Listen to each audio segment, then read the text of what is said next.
Donc une première vidéo, je vous avais parlé des fraises que j'avais chez moi.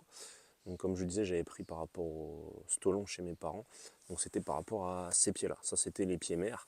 Je l'avais fait au début, hein, quand ils étaient quand même plus forts, parce que faut savoir une chose, c'est que généralement les fraisiers, ils vont donner très bien jusqu'au bout de la troisième année. Après, la production va quand même commencer à décliner. Là, ça fait déjà 5 ans, hein, qu'ils sont là.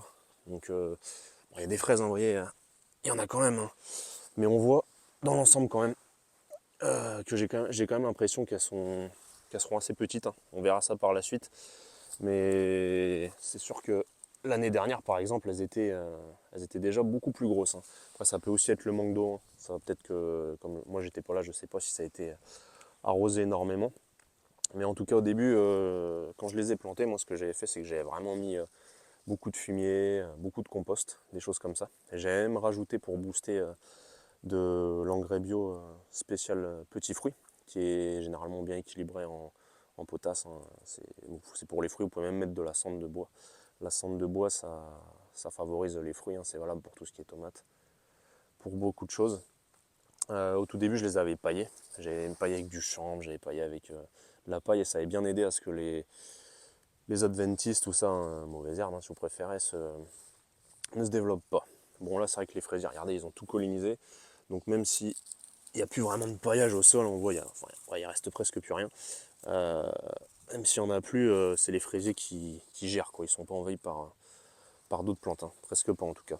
Donc ouais, il y en a quand même quelques-unes, hein. Bon, elles sont pas énormes, mais c'est normal, hein. Au bout de 3 ans, généralement, là dites-vous que ça a quand même déjà 5 ans. Au bout de 3 ans, c'est conseillé de repartir sur de nouveaux pieds, soit que vous avez multiplié vous-même à partir de stolon, soit que vous avez acheté en jardinerie. Ça, c'est faites comme vous voulez, hein. De toute façon, il faut bien commencer. C'est conseillé, ouais, de les changer de place. C'est conseillé de refaire un petit parc à fraises, par exemple. Vous remettez votre fumier et tout ce que vous voulez. Euh, Parce que c'est normal que la production décline. C'est un petit peu comme... enfin, c'est pas pareil, hein, mais les poules, par exemple, au début, ça donne bien. Puis après, comme vous le savez, au bout d'un moment, elles donnent de moins en moins d'œufs, hein. Donc après, on peut les garder, hein. J'ai pas dit qu'il fallait changer de poule, mais je veux dire... c'est la nature, hein. Des fois, la production elle commence à décliner. C'est normal, donc faut pas s'inquiéter si au bout de par exemple 5 ans, vos fraisiers donnent de moins en moins bien, c'est normal.